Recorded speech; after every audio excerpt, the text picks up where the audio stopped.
Hey guys, Evan here with the Professional Amateur, and today we're going to be talking about the Sony A7R II custom button setup for photography. Let's get started.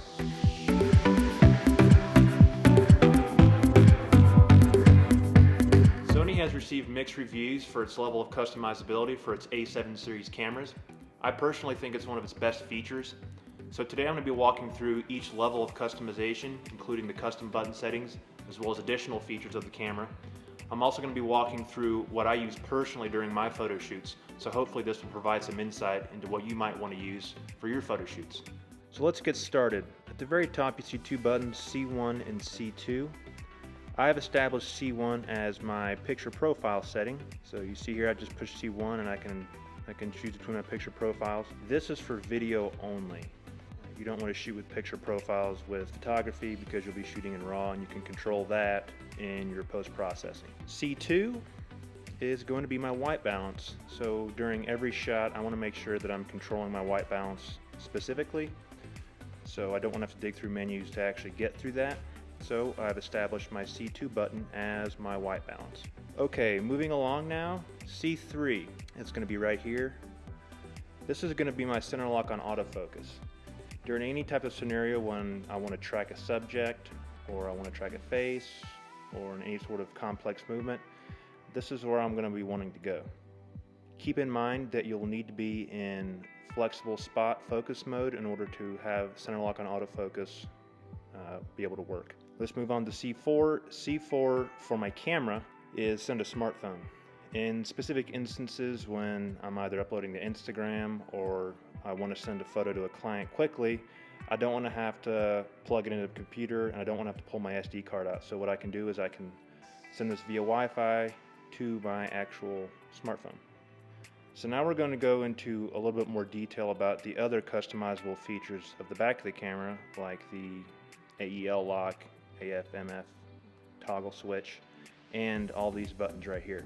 You have a substantial amount of options back here when you want to customize your settings. In case you were wondering how to get there, you go up to the settings button, go to tab 7, and go over to custom key settings, and you have all these custom buttons as well as being able to customize the back of your camera. So let's start with the center button.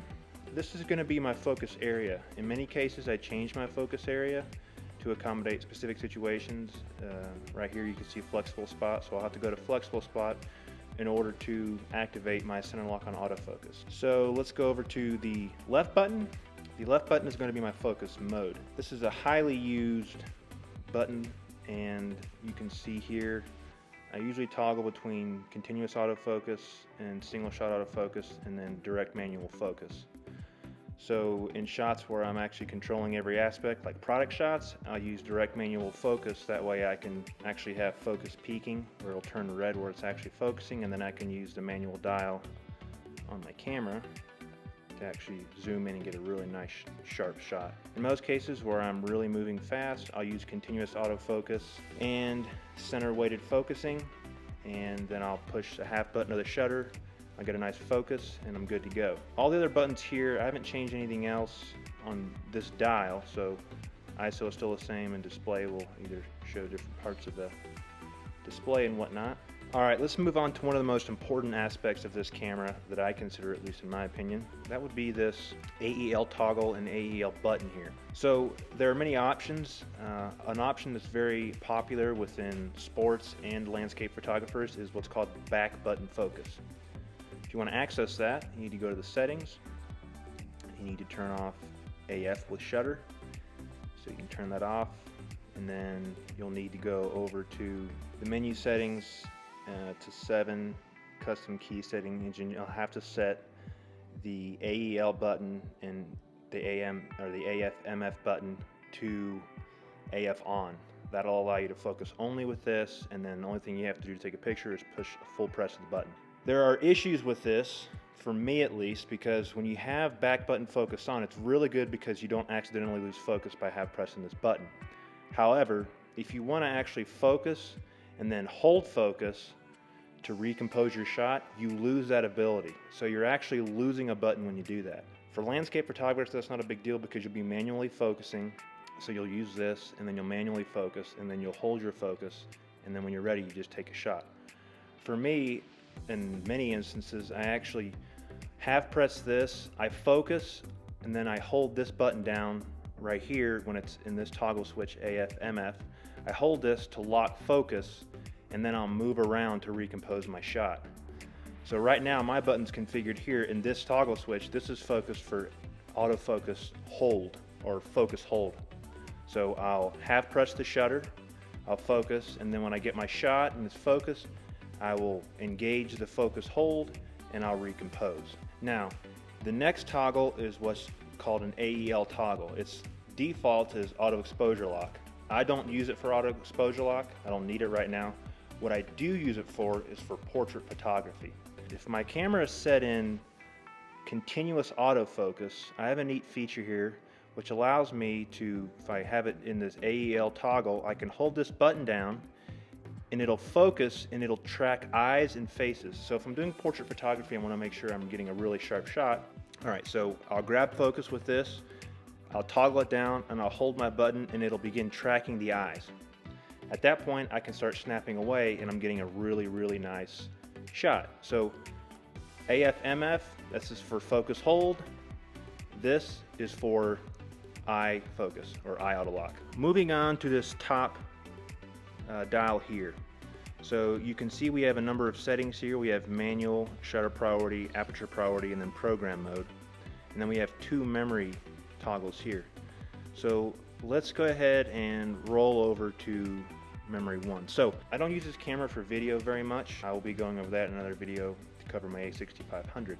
So one is I have it set at 120 frames per second, my shutter speed at 1/250, auto ISO, continuous autofocus, zone mode.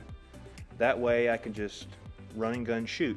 This is shot in, actually for this camera it's only shot in 720p. If I toggle back over to customizable button 2, I have it set up for 4K at 30 frames per second, 160 shutter speed, other same settings. That's what I use here for my custom buttons. I don't use these for photography though. What I use for photography are two modes. I use manual mode. This is where I have full control over all the settings. So I have my aperture, I have my shutter, and I have my ISO. And obviously I can control whether I'm in continuous autofocus, direct manual focus, things like that. And what I use a lot though, and there's no shame in this, is aperture priority. So in many shots I know the depth of field that I'm aiming to gather. So I'll set my aperture with like what I want, and then down here you'll see your ISO and shutter speed will change accordingly. It's very important though that you set your minimum shutter speed and you set your maximum ISO. You can do that by going into the menu settings and going here, ISO auto minimum shutter speed, and then in your ISO settings you just can push, I have it here at the right button, you go to auto, you can scroll over, do another right click, you can set your minimum ISO. The minimum here for ISO and auto ISO mode is 100, and then you can set your maximum ISO here. I have mine set at 3200. It's not too bad. So that's what these are for. So really my two main modes that I use is manual and then aperture priority. And on specific Sony lenses you have a focus hold or a custom button here that's added to the lens. It's a great feature. You could actually use back button focus and then use your shutter button only for taking the picture, and then you could have a focus hold on this button right here. So you would focus, hold to recompose, and then shoot. Unfortunately, this is the only lens that I have that has this feature, so I can't really customize my camera just for one lens. I have to make sure it's usable for all lenses. Alright, professional amateurs, let's review. C1, picture profile. C2, white balance control. C4, send to smartphone. C3 is going to be center lock on autofocus. Keep in mind you have to be in flexible spot area in order to engage that. Alright, now moving on to the buttons behind here, you have center button is going to be your focus area. The left button is going to be your focus mode. Your AF/MF button is going to be your focus hold. Your AEL toggle is going to be your eye autofocus, and that's going to be engaged when you're in continuous autofocus mode, which you can access once again on your left button here. Alright, moving up here, you have your memory buttons. One is going to be at 720p for slow motion, it's at 120 FPS. 2 is going to be 4K at 30 FPS. And then I've mentioned using manual mode and then aperture priority mode. Hey guys, thanks for watching. I really appreciate it. I hope this tutorial was helpful for you. If you like content like this and would like to see more, please consider subscribing. For any questions or comments, please leave them in the comments section below. I'm happy to answer them. And we'll see you next time. Thanks for watching.